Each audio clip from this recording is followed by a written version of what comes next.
I'm Andre Lazar, welcome to Dudes and Dominoes. Y'all know what it is. Let's go!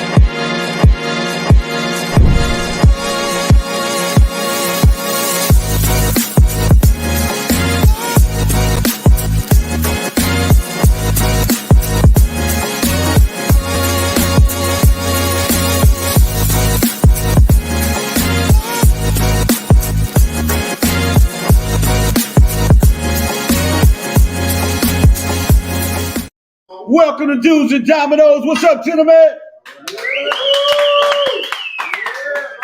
Oh, the relaunch is here. The relaunch is here. I know y'all been waiting on it, been talking about it. Everybody been wanting to see it. Then they say I've been getting all these phone calls about the relaunch. Well, the relaunch is here. Dudes and Dominoes. We got them in the building, y'all. Come on, give it up one more time. Yes, sir. What it do? What it do? All right, we got my man. Y'all already know. Bobby McNabb, where you at? Right here. What you got to say something for your people, man? Hey, one love is my man. That's what it's about. Big dog, big dog. Hey, Shooby Doo, what you got? What it do, baby? Power to the people. You already know. Hey, and y'all already know who this is, man. This guy here, we got to talk to him. Mr. Compassionate, where you be? Right here, baby. Keep it real. Keep it 100. And from Inglewood, y'all know Slick the Ruler. What up, Rick? What up, dude? Love is love. See, Rick focused on that domino game. And then y'all know in the background, Fargo, you know the man, the myth, the legend.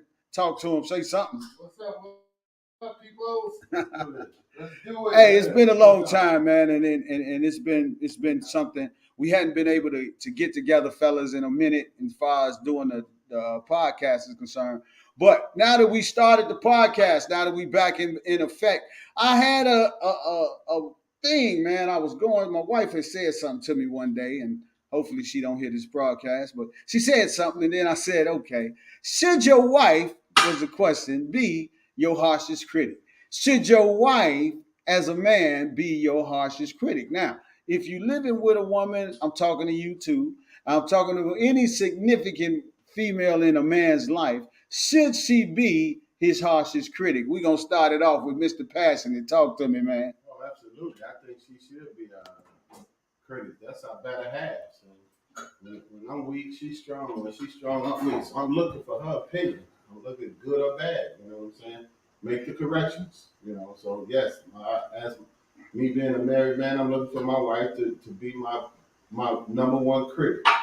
Your number one critic. Number one critic, man, because her opinion matters.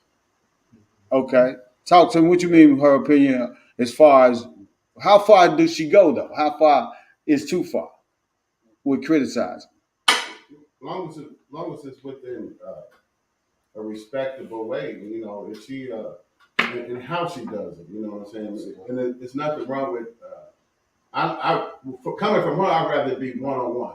Okay. I don't need it to be in an audience. I got you. You know, so yeah, I mean, we all need to be, you know, somewhere corrected. So when you decide to, you know, get married, and that's who you said you want to spend the rest of your life with, right? Then that should be your critic. That should be the one to be able to come to you and tell you what you did was wrong. Mm-hmm. But everybody else don't need to know that. That's how she feels. You know what I'm saying? So she can't tell you nothing in public, but she can tell you whatever she wants in private. It all depends on the circumstances. Okay.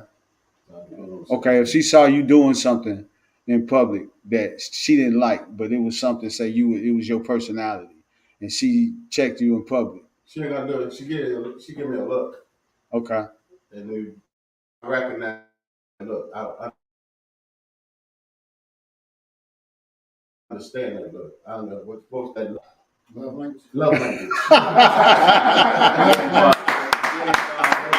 Somebody been in Bible study, baby. Somebody been in Bible study, baby. Somebody, you gotta know that love language. Right. And that's what takes place in public. But at home, you know, you willing to, you know, express your feelings. Okay. It doesn't matter how she expresses. Like, say for instance, if she raises her voice at you, does that matter? Maybe she the type of person that raises her voice when she get excited or upset or something. You know, that's the person you marry. That's what you accept, but you know how far to go. Okay. Bobby G, talk to me. Save me for last, bro. Well, I'll say this part. All right, hold on. Shooby Doo, you say, well, go ahead, Shooby Doo. I got you. I think we should be our own harshest critic. Personally, looking in the mirror is the only way to make it. A lot of people live life, not looking in the mirror. And but after yourself, I would have to say it should be a wife, because nobody knows you better at this point. Your parents don't know you as good, anymore. Your children don't. I mean, it's a person that you wake up and go to sleep with every day. For 30 years. It's been to be 30 years for me in June. That's what's up. 30 years. Give it up for 30 years. That's an accomplishment. Oh, yeah. So, yeah, her criticism is definitely welcome for me, because I know she knows what she's talking about. Okay. So what happens when she say something that you don't agree with? I'll let her know, that I don't agree, and we'll just move forward, because as adults, the hardest thing to do is agree to disagree. If adults could do that, the world would be a better place today. Agree to disagree. So is that something you all practice, agreeing to disagree, or how do y'all handle that? What do you mean? So you said that you agree to disagree, Mm-hmm. but when you don't agree, is agreeing to disagree? Is that a practice that you all have implemented in y'all marriage that you say is key? Because I think you hit a point right there that is conflict resolution. All right, but if you disagree, what does that actually mean? Agree to disagree, and is that something, again? Do y'all implement that in y'all marriage? Basically, it's having two different perspectives on the same subject matter. Okay. I can't make her think the way that I want her to think. Right. She can't make me think the way that she wants me to think. Right. So sometimes you gotta have room to me. Agree to disagree. So I'm always right. What I'm saying is right. No. So what's the resolve out of that conversation? You don't agree with it. She don't agree with it. So what's the resolve? Like, how do y'all move forward with a solution? I would have to say just moving, like you said, just moving forward from there, not leaving any baggage on the table, just understanding that point, that, okay, you think differently about it than me. Okay. We're going to move forward and we're going to see what happens. Okay, so when you say move forward, let's say it's a decision in the house that needs to be made. Mm-hmm. And Shu don't agree. Your wife has one opinion, you have another opinion. Mm-hmm. Y'all agree to disagree. Mm-hmm.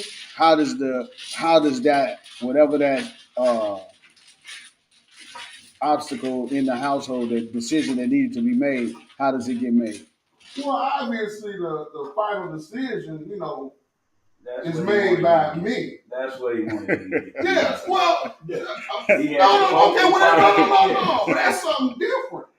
Right. I mean, we're talking about final decisions. We ain't talking about just conversation or you criticizing. We're talking about criticizing. Mm-hmm. We ain't talking about final decisions. Well, now we are. But criticizing, that's a conversation. Yeah. That's communication. Final decisions is final decision. Mm. And if she wouldn't have married me if she ain't trust me enough, to make a critical final decision. Obviously, her feedback is, I wouldn't overlook it. It's monumental. To this point where we are in our relationship and family, her feedback is very critical for me. Mm-hmm. I'm talking about when it relates to business, it relates to relationships, relates to everything that's in our lives. Her piece is very heavy. Now, when you make that statement, that matter of fact, I'm gonna come back to that because that's good. Mm-hmm. Slick Rick, the ruler, talk to me. Well, as far as criticism,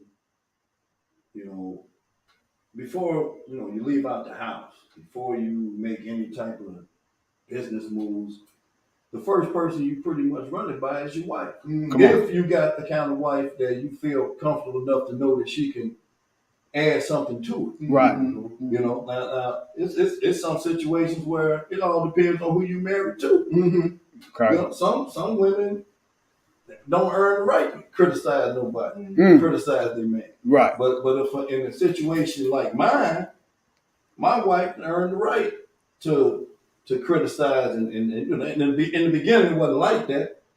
You know, I had to open up a little bit to it, you know, and start valuing her opinion more, and start looking at it like a partnership instead of just a dictatorship. You know, and So what was it, Rick, real quick? Because you said something, I like that. You said that you had to open up to it. So what was your mindset at that before you opened up to it? What was the cause of you opening up to it? And then what was the effect? well, we broke up twice. Okay. You know, and in the beginning, before we got married, you know, because I've never been one to value a woman's opinion about anything. You know, I was a chauvinistic, you know, I was always just about me. That was my whole life. That's how I operate. I didn't put a whole lot of stock and value into what a woman thought, or her opinion, or criticism, or anything. Yes, you broke. You know, so I looked at, when I met Nate, she was like probably the strongest person I ever met in my life.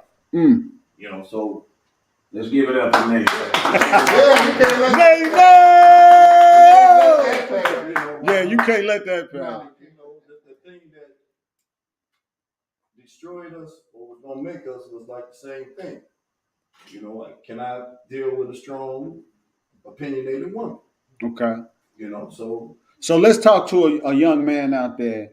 He got that type, the mindset that you had. yeah. Like, it's a young man out there got the same mindset you had. Woman can't tell him nothing. Yeah. What would you tell him? Well, like I said, if it depends on the woman. If it's somebody that, like, I looked at it like, hey, me and her together, we can make something happen. We can make some moves. You know, she got a good head on her shoulder as far as finance, business. We on the same page when it comes to raising kids and just about everything. So that's somebody that, you know, you can sit up there and invest and change your ideology for. So what I find is these young men, I talk to a lot of young men. You know, I got sons, so I end up talking to their friends. I got daughters, I end up talking to their boyfriends, then they have parties and all that. And one of the things that I find is a common thread is that today, the young women today it's hard. They totally different. Because their values seem to be different from that Nay has. Because Nay values were, look, I'm taking care of business, and I don't need you anyway, but I would love to have you with me. But at the end of the day, I'm a business. I'm gonna take care of my business. It seems like women today have a lot of different things going on. What would you share with a young person that has? We talking about they dealing with. Man, we can get into that in a minute, but they dealing with so many things that we didn't deal with coming up when we were dating. Well, a lot of times, man, with this younger generation, man, they didn't have the benefit of having the kind of people that we talk to growing up, you know, and they having kids at a younger age now. Most situations is single parent, so these kids are going through a whole lot of stuff that we didn't go through. So let me ask you this then. So what advice do you give your own child? As far as relationships? Yes. Well, you know, my with my daughter is different than my son. You know? It's a double standard. It's always a double standard. And I tell her, I was always asking, it is a double standard. Yeah. You know, like my son, he just started dating. Got a girl now, and he's 15. I told Lexi she couldn't have a boyfriend. She turned 16. Right. So she was talking about it. You know, I'm like, well, you know, and she see me giving him tips and all this. She's like, well, you didn't support my relationship at all. I said, no, you my daughter. It's a double standard. Right. You know, I'm not going to be rooting for you to get no action. Rooting for my son. Right. You know, I'm in your corner, man. We trust our sons. I slipped my son a Barry White CD. I ain't going to do it for my daughter. But I actually tell my daughter, I'm like, you know what, it's okay to have a boyfriend. But that title runs out. Yes, Because you've been with him 2-3 years. What y'all doing? Right. Okay, he ain't no boyfriend. You have to let that go. He have to be able to understand what are we really doing. Mm-hmm. You know what I'm saying? That boyfriend and girlfriend was high school stuff. Right. You know, Puppy love. Mm-hmm. Right. So let me ask you this. So your relationships these days, like John Hill said, it's only for a short period of time, right?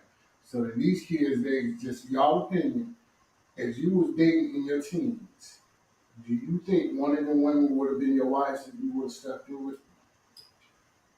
I think so. I'm gonna be honest with you. When I think about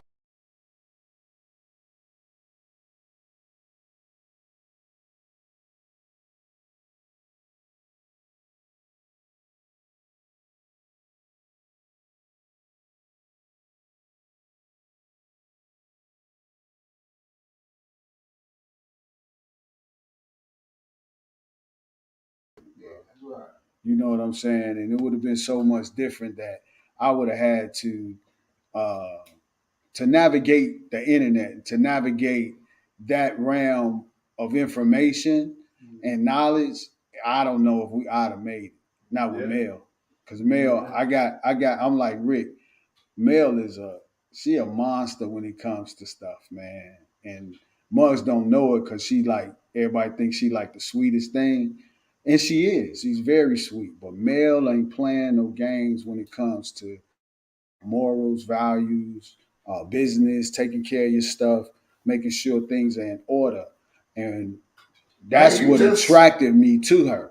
Yeah, Yeah, you just defined what a wife should be. I guess that's all the young men need to hear is that right there. Right. So all those qualities. and I think so. Not to get off topic because we talking about should our wives be our harshest critic, our harshest Now we back on topic. harshest critic. Not to get off topic, but that's key. Was Shu just said? Shu just said something so key. He said that is the characteristics of a good woman. Is a woman that is interdependent, not just independent. What I mean by interdependent. An interdependent woman is a woman that has a standard of values and a standard of what they call morals and values, and she has an organization about herself. And she's not just dependent on herself, but she's always dependent on something bigger than herself. For me, I like a woman that's a spiritual woman. I like a woman that really has that dual relationship between, and then I want to know what her relationship is with her father. I want to know what her relationship is with her parents, right? What kind of background she comes from. That matters. Because just because you come from a single home don't mean you gotta utilize the stereotypical I don't have a father, so I'm dependent on a man. You know, I want to know the mindset of that particular woman. So I think it would have been very difficult for for me to navigate this time, and that's why we having this conversation. So when I say who's your harshest critic, and we talk about our wives, the reason why so far so good, everybody is saying that the common thread is that their wife is a woman who has an opinion that they value. Yeah. All right. Bobby G. Yeah, okay, now it's time. You did a music beat. That's time. Entering the ring. Bobby G. He got some interest opinion music. Yeah. Say the worst for last. It's a man's world, like James Brown said. But it ain't nothing without a woman or a girl. Now to answer the question, so I agree with all y'all about everything. But to answer the question, should a woman be your harshest critic? No. Now. Let's go. Let's go. Now, to go along with Dip saying he needs a woman, he likes a woman that's a God-fearing woman, a biblical woman. She's not going to be harsh. The term was harshest critic. Let's look up the definition of harsh. If you look up the definition of harsh, should your woman be your harsh critic? The answer is no. Harsh means unpleasantly rough, jarring of the senses, critical, cruel. It's a lot of different ways to determine harsh. Should she be your harshest critic? In my opinion, the answer is no. Look at G looked up the word harsh. Says I just looked it up. So could she be a critic? Of course. So Do we value her opinion? Absolutely. So I agree with everybody when it comes to that. But the topic was harshest critic. So harshest means the cruelest stuff. No, she shouldn't, because a God-fearing woman ain't gonna come even if she got a different opinion. A God-fearing woman ain't gonna be harsh even when she share her information with you. The answer to me was no. So can a harsh woman take you off your track? If she's very harsh critically to everything that you do? I pray to God she can't if I'm lining up with God. Okay. That's what happened with Adam. Mm-hmm. She came in with something, pulled him off his square. Sure. Right. You know what I mean? That's a good Preacher Wow. talked about that yesterday. So my answer was no when it comes to harsh, just by definition. But do we value a woman's opinion? Absolutely. Is she beautiful and should you, because we love a woman so much that her opinion is important to us. Yeah, Her absolutely. happiness is important to her. So yes, we're gonna listen and we're gonna cater and she's our compliment. You know what I mean? She's our rib. We won. So yeah, we're gonna listen to all of that, but should she be your harshest critic? By definition, no. So let's look at that. When you say no, she shouldn't be your harshest critic, and you say she shouldn't Just be by harsh definition of because what harsh definition. is. Right. So by definition, when I look up the definition is jarring. What did it say? I just had. I looked up critic after that. So when I look up harsh says that it's yeah, there we go. So what it says is that I won't go to harsh. Oh, okay. Unpleasant, rough, jarring to the senses, cruel, serve. Now, when I say I don't mind Mel giving me an unpleasant thought. I want her. Sometimes criticism is hard. I mean, in some situations, criticism is harsh. It ain't always constructive. Now, I can't take it from everybody. Come on now. I can take it from my wife. And just like you was talking about earlier, like you ain't disrespecting me and embarrassing me in public. Right. We just having a conversation. Like just like most of the criticism that me and Nate might have, it happens before we leave the house. I might be if I'm wearing the wrong outfit. Hey, tell them about that. Tell them about that. The Undertaker. The Undertaker. Well, and we was going now. We was going to a nice little event. So I'm thinking I'm fly, man. Got the old full length leather, black leather on. Yeah, you got the John Shaft on, man. I'm looking real serious, man. Right. Got my little Dobbs on, got my little black suit on, black shirt. Mm-hmm. I come out there, man, come out the room. We getting ready to head out. She's like, what you doing, back? I said, what you mean? Mm-hmm. She said, you look like the MF and Undertaker. Right. So I thought about it, man. I looked at it. And then I was watching wrestling a couple of days later on Undertaker. Me and my son watching wrestling. I'm looking at it, I'm cracking up laughing about it. Right. And I thought about it, I said, and that was harsh. Some would define that as being harsh criticism. Mm-hmm. But it was valid. Right. It was a bad look. Real quick, flip the script. Even though God has an order, Right. Mm-hmm. Christ is over the church, man is over woman. Mm-hmm. Should you be harsh to her? And I say no. You can give her opinion, you can critic, but should you be harsh? And would that be cool? I would still say no to that too. Yeah. So would you say? Because I would say this. I would say harsh is that's an opinion too. So I don't. So whether it's harsh or whether it's not, is opinion. It's It's relative to the individual, It's right? an eye to behold. Absolutely. So go ahead, shoot. So by definition, that's why I went by definition to set a standard. Most honest critic. Absolutely. But can the woman take it, the critic, if you was harsh to your wife, can she take it as well as you take And it? she got to. Mm-hmm. Yeah, What's going to be her reaction, her response? she got to. But I You know think. how some women are just so sensitive and just so touched. All right, we talking. I get it, man. Y'all so kumbaya right now, But bro. no, but that harsh You gotta criticism. be. She gotta be able to take it. That's But listen to what I'm finna say. Yeah. Listen to what I'm about to ask. So, okay, what happens when you can't take it? Because I know you could take it all the time, right? But let me ask you a question. Has there ever been a time when she said something to you where you couldn't take it? That was early. Like I said, before I opened up, we had a big time power struggle in our relationship, man. We was always, she's used to having her way. I was always used to having my way. She's at her job. She's a boss. Me, I got boss mentality. So we was clashing a lot. I had to compromise and come down a little bit. She had to take, leave that boss stuff at the job. And society has actually been programming and disrupting the family by confusing the roles.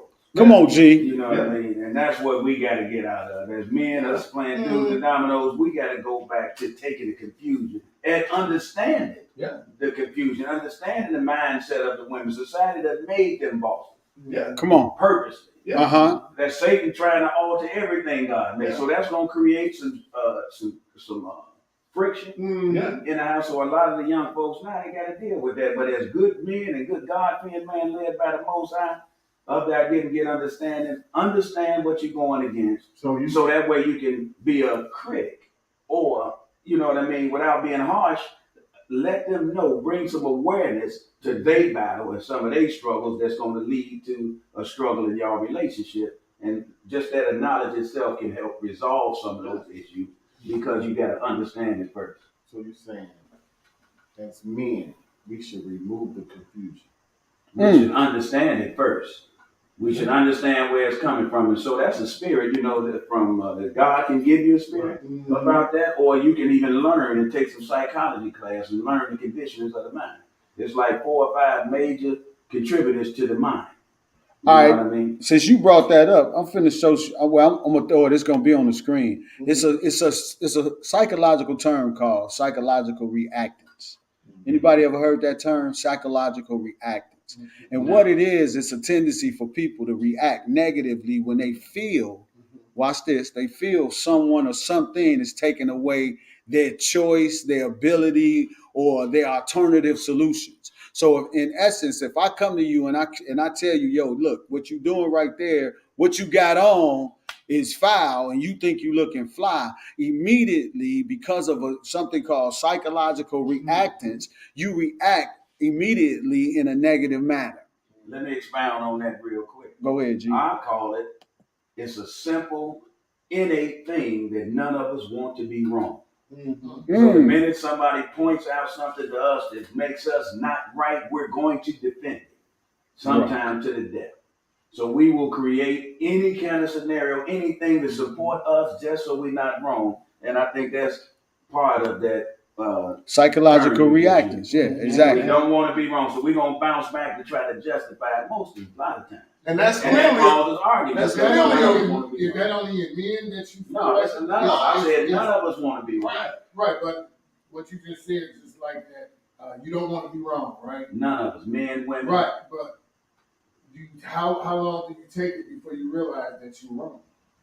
No, you should. That's when up there get understanding. We're gonna go back to the word. I know there's dudes and dominoes, but up there get understanding and stay like a child. Stay green. So as long as we headstrong, and as long as we come on, a fool is wise in his own eyes. So if we going back to the word. Right.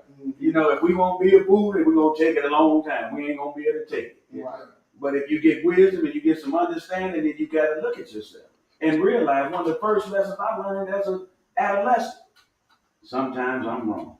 Sometimes it's a different way to do it than what I thought. And what I learned in my educational background with a little psychology is that we are conditioned to think the way that we think. Once you get that understanding, then you can start looking at yourself and looking at it from the outside. So Bob, tell him what your academic background is, just so y'all know why he talking. Y'all can tell in his opinion. I was a health education major, which we did with psychological and physical development. We had to study Sigmund Freud, Eric Erikson, psychosocial behavior, classical conditioning, and all of that kind of stuff. Plus, I'm a street guy. So, I was one of them guys that had the streets, had the books, and God had blessed me with many experiences. So I was fortunate enough to be able to use all of that. Yeah. And I still got a long way to go.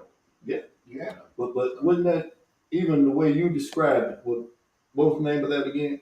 Psychological reactance. Right. Isn't that like another form of insecurity that we might have also? Come on. Yeah. Because a lot of times it's just insecurities is what make us always feel like we have to be right. and the insecurity goes hand in hand with ego. Come on. Absolutely. So we're going back to the word now. Y'all get me. So what I hold on, let it go. Go ahead, Rick. At the time of my life when I couldn't accept nobody telling me, anything or opinion, or it's because I was insecure and I had this ego where I had to be the dominant force, no matter who I was around. Whoa, you just hit something, brother. Yeah, I had to be the dominant force. Now my uncle, and even though, man, I've mellowed out, it's still in our dynamic, me and Nate, it's a hierarchy. Now I can take your criticism, I can take your opinion. But see, it's only one difference between me and her. She can be overruled. I can't. That's just, and you can still value somebody. But in a strong woman looking for that in a man. That's right. All right, so looking for that. So she won't. We're gonna get to that's good because we're gonna get to that portion. But I want to deal with something you said. You said something so powerful. You said the reason why you will have these feelings, it's actually low self-esteem or esteem issues, is because you're insecure, right? Insecure individuals. So when you're talking about being insecure, have all of us or have any of us ever felt insecure? Now, I know Rick said he was insecure when he first got into his situation. But have you been in your situation, felt insecure in an area, and your wife hit you in that area and you responded positively to since everybody's kumbaya around you here? accept some criticism. Yeah, absolutely. In the area you're insecure. Yeah, I'm going through it now. All right, talk to me. I'm going through it now. Just like making decisions for the kids going to college. I come up with something, a way for us to handle it financially. She said, no, we're going to do it this way. So sometimes I got to earn her respect because she has a college degree. I don't. Do I feel insecure about it? No. But on the other hand, I feel proud that I got the wife that I got. There you go. Yeah. That's a good compliment. That's what our spouses are supposed to be. Our compliment. So you said something, and I gotta call you on what you said. You said I feel insecure, but then you say I don't feel insecure. Right, so either you feel insecure about the situation or you don't feel insecure about the situation. I feel insecure about the situation. Okay, so what's your insecurity in the situation? Watch this. This is good. I'm just insecure about some of the decisions that I do make because she's been through that with the older daughter that we got. She's been through it herself because she's been college bound twice, and I haven't. Right. I haven't been dealing with none of that. Anybody in my family, immediate family. So she's, when I think I know something, and she called me out, and I really don't know. See, hold on, G. This is what we had Do's and Dominoes for. Yeah. Hallelujah to God. See, I'm almost about to shout. But watch this. What happens is, G said something earlier. G, I know you're ready to get in there because I know you said it already. I got you, brother. I got you. So, and the reason why, one thing G said was, he said, in all thy getting, you seek understanding. So you already the head. So then the insecure, so when I see an insecure, when I've been insecure, I won't even use nobody else. When I have an insecurity, it's not because of the other person. It's not because the other person has greater knowledge than me. It's because I'm looking at myself less than. And I don't want to do that. But watch this. If you married her, right, and she married you, right? So then automatically, just by the sense that you chose her, right? You chose her, and then she said yes. So therefore, you saw your lack in her. And if you didn't see, if our wives don't have what we don't have, why we need our wives? Right. Oh, I agree. Right. Why would we need a helpmate if we got it all? Right. We can do it all. So to help your insecurity, what you have to realize is be thankful that my compliment, that my rib is there where I'm lacking. And so just because you the head don't mean that you the smartest over everything. That's a fool. But think about the greatest kings ever. But look, let me say this. Well, hold on, real quick. I'm gonna let you get in there. But also, because you're the head, you was smart enough to put people around you. The matter of fact, I heard Rick say this. We was just in a conversation at your house one time, and Rick said this. He said, and I believe this 2,000%. The greatest decision that you're gonna make is who you gonna marry. Yeah. Ooh, yes, sir. Yeah, I I probably made more bad decisions in my life than probably the average person, or even below average person. But I only made really one good one, and I look like a genius. Go ahead, man. Hey, boy. Hey, give it up. Congratulations. On the real, that's a blessing. He who finds a wife finds favor, and you find favor. All right, go ahead. Go ahead. This is what I was Neil. saying. What to reply to what Fargo was saying. Uh-huh. You gotta trust your wife first of all, and because especially when if your wife is God fearing and you know she loves the Lord. Mm-hmm. So when she making these decisions, sometimes God talk to us through other people. Mm-hmm. You Absolutely. understand what I'm saying? So and sometimes it's our spouse. Mhm. Sometimes it's our children. Mhm. You know what I'm saying? Because like you say, don't ever feel like insecure or less than yourself. But you got God, you married that woman because God wanted you to be with that woman, and He's talking through her, through you, for you, so you can hear what He's saying. Mm-hmm. You know what I'm saying? So I don't feel that. Accept it, You know, right? you gotta accept it. Accept it. Well, but I think from a Fargo from a perspective because the reason why I love Dudes and Dominoes is because just like it's six of us in here. Mm-hmm. In marketing, when I was in business in marketing, we take one individual and we count that towards 1,000 people, right? So the ratio was 1 in 1,000. So if we survey 100, then we surveyed 100,000.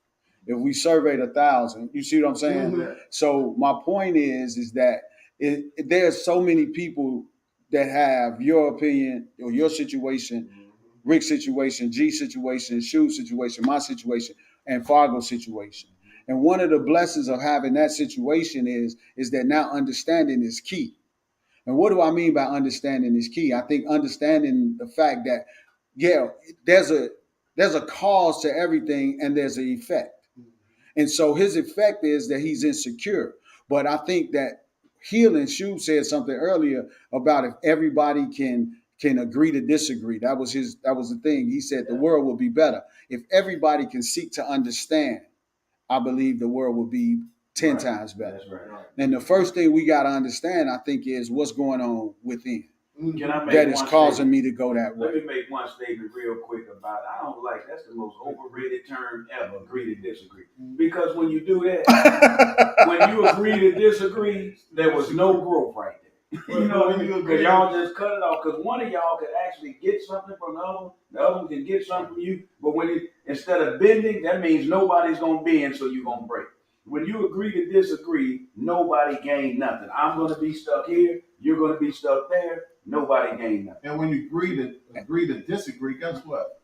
You never came to an agreement. That was my point. And I was going to come back to that. You feel the way you feel, I feel the way I feel. You go your way, I'm going to go my way. Right. And so let's deal with that, Shu, since they brought it up. When you do agree to disagree, that's what you do. But let's deal with that, Shu. Because I would say we don't have to agree, but we can't be disagreeable. But we have to come to an agreement. Yeah. And the reason why you have to come to an agreement, because see, there has to be a baseline in every marriage, in every relationship, right? So as the head, you said what you said, Rick said it, Bob said it, I believe it. As the head, the hierarchy, I can't be overruled. Right? Mm-hmm. So if I make the choice, I either choose to go with her decision or I choose to go with my decision. Mm-hmm. But at the end of the day, I still have to make a choice. Right? Mm-hmm. And so the choice to go in her decision puts us in agreement. Mm-hmm. Though I'm not agreeing, I don't agree with you, so I'm not disagreeable. But I'm in agreement with what you're saying because in the place of agreement, we can establish a covenant. And in covenant, we can establish growth. Right? You can't grow outside of one another, outside of a decision. Right? Mm-hmm. So that's what I would say to that. Go ahead, Shu, what you was going to say. Well, when you talk about growth, and I say agree to disagree, to me, you're taking the information that you're getting from the other person, you absorb it. Mm-hmm. They're taking information that they're getting from you, and they're absorbing it. So at some point in time, you're hoping that great minds will come together and realize. But at this time, we're gonna agree to disagree. But later on, the seed was planted, and we might come. Hey, that's my point. The seed was planted, and maybe we can grow from there. Just like in world affairs, the same thing. Can we agree to disagree for a start? No. My way, my way, my way. Okay, now we shoot nuclear weapons and hypersonic missiles. I get what you're saying, and I want to kind of table this because we were on something good. Yeah. So I want to kind of table it. But before we table it, I do want to say this, and I'm curious what everybody has to say. That in a statement of you just go your way, I go my way, we gonna table it, right? Then one of the major things that causes relationships to get into a situation is communication. So what we just chose to do is not communicate when we say that. Mm-hmm. Mm-hmm.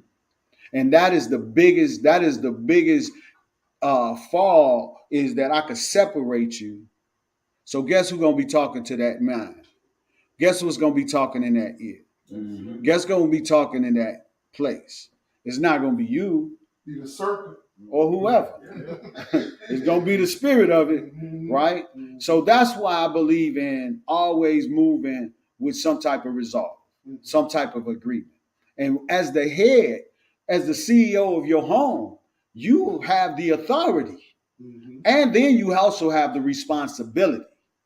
Right. See, that's the key. We got responsibility in our homes when it comes to what is being spoken, what is being said, what decisions are made. It's still your responsibility, Right. regardless. That's So it's still your responsibility. So when Fargo is feeling back to insecurities, when you feeling insecure in an area, you got to realize, man, what I'm feeling insecure for, let me rise up into who God has placed, the position God has placed you in, the position that you in. You just said position, because now I know my role. Come on. I know my position. Come on. She has a position. Come on. She play her position strong, and I play my position strong. And then that's how we get growth and development and gain territory. But understand, her playing her position strong has everything to do with the CEO putting her in position to be successful. Yes. My point is, if we're a good God-fearing man and we operate in our functional role as the head, you still the head, even if she's better at a certain area, and you give her the authority. And it's important to You let her still the know head, that. even if you give her the authority. Even it's important You know to let what I her mean? know that communication. Okay, I'm kind of feel like I'm not. That way you don't feel insecure. Right. If it's an area of Which- expertise, you give her the authority. Right. Okay, baby, you handle that. Right. You still Go ahead, Rick. Plus, it's like you've given her a built-in excuse to make you feel insecure because you keep saying that she has a college degree and you don't. A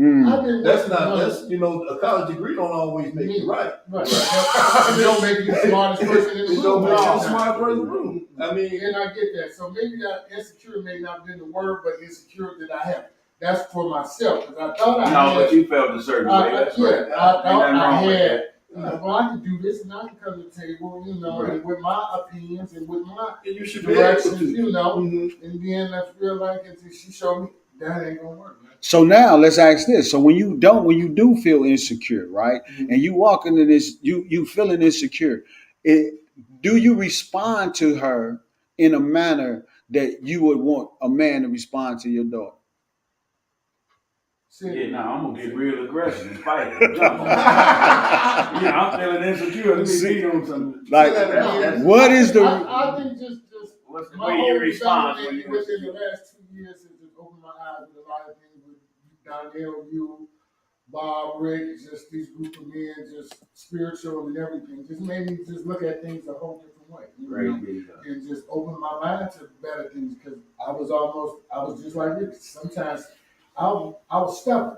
Mm-hmm. I would never take my wife's opinion. Right. I was just selfish and did everything for myself, no matter what it was. But then through all the 25 years, she still stuck in there because she was put there for me. Praise God. That's good. Right. So my question that's 25 years for vet.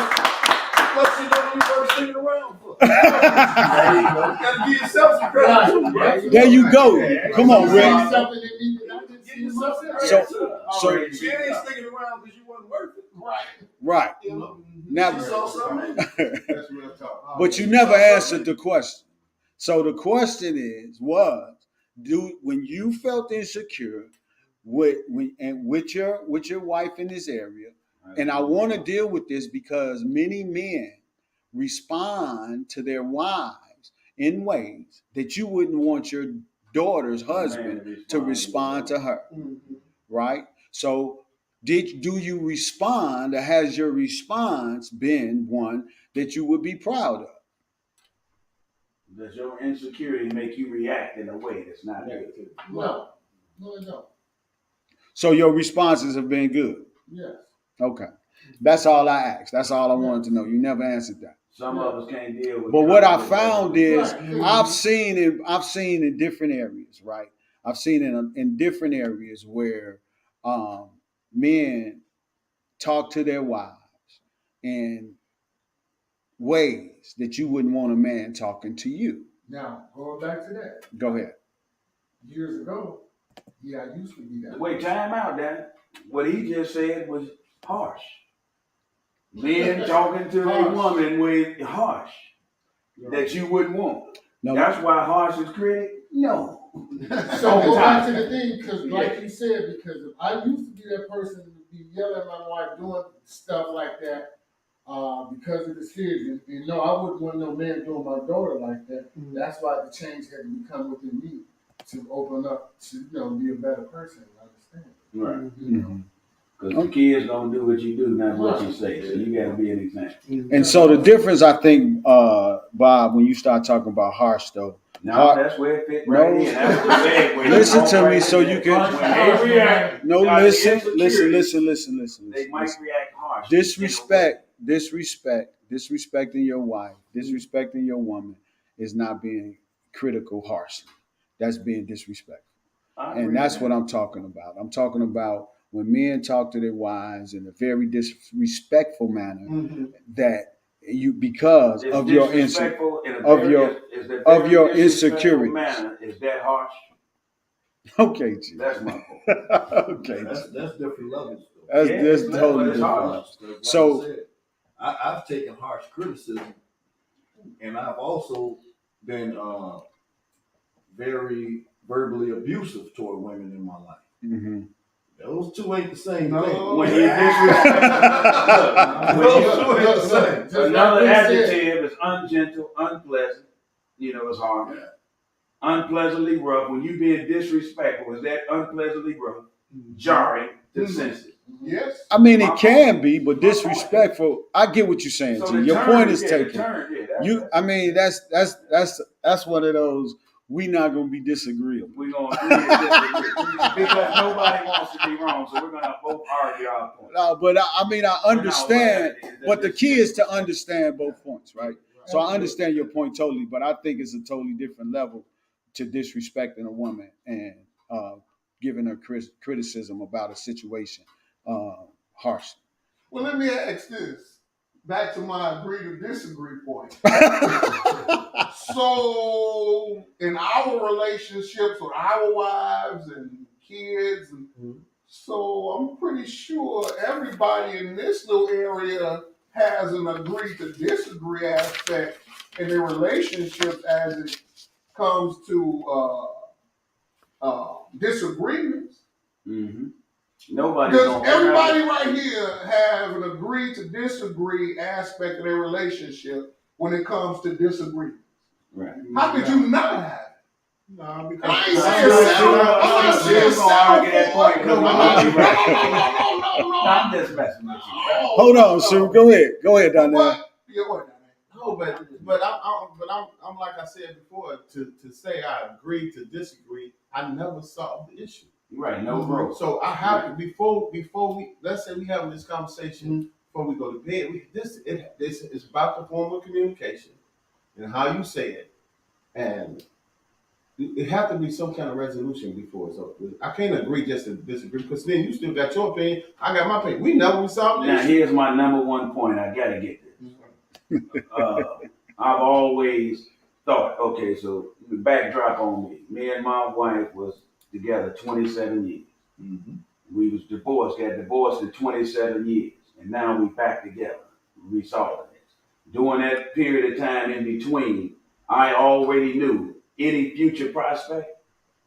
If I asked two questions. I'm gonna share one question I would ask any future person.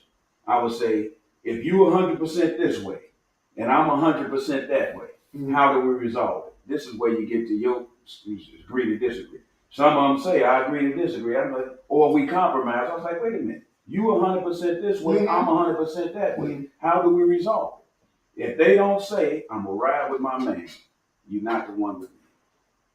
You're not the one for me. If you 100% this way, because as a head, somebody has to get the veto power, has to get the 51%.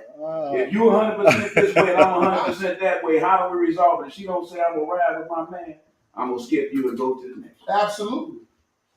Absolutely. Without you trying to push her to say it, man, that's And I also tell my daughter this, as an add-on to that, I tell my daughter, who I love very much, if you don't trust that man enough to let him lead, he's not the one for you. Yeah. Well, my to uncle, keep things in order. My favorite uncle, man, gave me some marital advice, man. And I introduced him before I got married to Nail. I took Nail that this my dude. I got probably more respect for him than probably just about anybody I ever met. Real dude. So I go over there. I introduce him to Nail. Then I come back to check on him because he was sick. So I come back to check on him, make sure he was straight taken to the doctor's appointment. And my auntie sitting right there. He said, I like her. He said, she seemed like a good girl, man. He said, let me tell you something about marriage. He said, me and your auntie been married for 54 years. Mm. He said, you know why we've been married for 54 years? I said, why? He said, because she know who the man is. And I know who the man is. Come on now. And he said, now, if you have to guess, it ain't you. Right. That's it. What's up, name? Uncle Pap. Hey, man, give it up for Uncle Pap. Give it up for Uncle Pap, baby. Yes, sir. All right, man. We went over a couple times. We went over a lot of topics. Well, a lot of things today, man. We about to wind it down. Good stuff. I want final words from everybody, just real quick. Couple seconds. We got like 5 minutes left. Couple words. What would you share? What would you advise anybody, first of all, that's in a marriage that feels that they're not receiving that they need from a communication standpoint, from a being criticized standpoint, because that's what this was all about. Because what I found is people feel like their spouses are kind of hard on them. Otherwise, this wouldn't be a topic. So just give me your final points, and we go from there. Shooby-doo, you up? This has been a difficult one for me to really accept and acknowledge and pass along as advice, but things are in a real challenging situation. Consider some counsel. And I would say, spiritual advisors. I mean, I don't know clinical. I don't really know about that, but I would say try and include a spiritual advisor, somebody that can be a go-between if things are, that difficult to move forward. As it relates to communication and problems. Don't be scared to really get some good advice, spiritual advice. All right, Mr. Passionate, where you at? Yeah, I feel like, with your wife or your significant other, this is how I have always felt this way, that, it comes a time when, you guys have to pray with them. Mm-hmm. If you can lay with them, you can pray with them. Sometimes y'all need that intimate time just with you, her, and Lord. That's what's up, boy. Woo! I love that. Give it up for that one, man. That's good stuff right there. That's good stuff right there. All right. Go ahead. You done? You good? I'm done. That's all I really wanted to bring to the table. For our Gizzle. Two words, spiritual and don't be stubborn. That's what's up. That's good. That's good stuff. Just so y'all know, real quick, man, spiritual wise, you said stubborn. Stubborn, as the Bible says, is cruel as the grave. So when we're in a space of stubbornness, we might as well be in a space of death. Good one, Fargo. That's what's up. I feel like we ought to give God some praise. All right, Slick, where you at? Talk to me. Well, man, being the head of a relationship, man, and being the man in a relationship, man, it requires a great deal of responsibility. And you have to first find out, man, if you're worthy of that responsibility. You got to do some self-evaluation. You have to look at yourself in the mirror, and there's things about you that you might have to change if you want to move forward in a relationship. So I had to go through a self-evaluation process because, I was messing up. I've never had a successful relationship before, I met Nate and got married. So I can't just keep pointing the finger at all the women, I was in every one of the relationships. So I had to look at myself and try to make my flaws strengths. Right. And I had to change some things. If I was planning on moving forward and doing it the right way. Right. So, evaluate yourself and try to make your strengths your flaws and try to move forward. That's heat right there. Evaluate yourself. Give it up. But sometimes some people can't see their own flaws. Because you were saying something earlier when you said sometimes people don't look in that mirror. Right. You know what I'm saying? So for you to do that, that was something that you were willing to fight for. Right. It's the answer. And that's one of the things he's saying that men should do, or what people should do. We have to look in the mirror.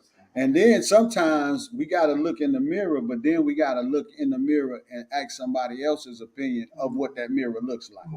Because that's where the counseling comes, because what we see may be totally different.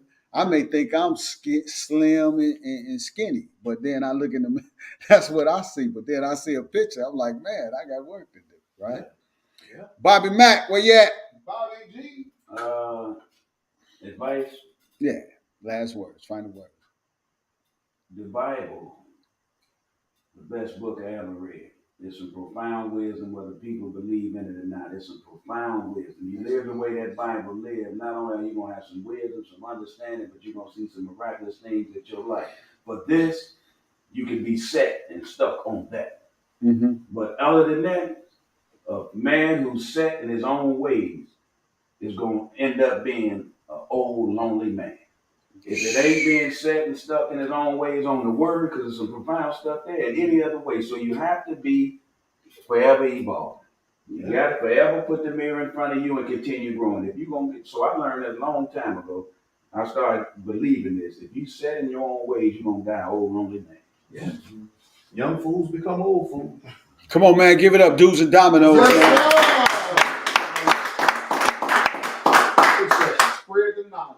Hey, look, y'all know what it is. We just want to, all we do here at Dudes and Dominoes is we provoke thought, we provoke love, we promote love, and more than anything, promote action. If you got any kind of situation where you feel like you need some help to get counseling, or you want to just talk to somebody, hit Dudes and Dominoes up, man. Hit us on our inbox. Guess what we'll do? We'll hit you back, and I guarantee you we'll send you in the right direction. Hey, man, without a shadow of a doubt, we want to thank you for tuning in. Thank you for joining. Do me a favor, like, subscribe to our YouTube channel, dudesanddominoes.com, and then you'll see, or you'll help us share the love and share the growth. In Jesus' name, let's rock and steady. Right. Let's go, y'all. Hey, man, we out of here, man. Love y'all. Peace. I'm Andre Lazar. Welcome to Dudes and Dominoes. Y'all know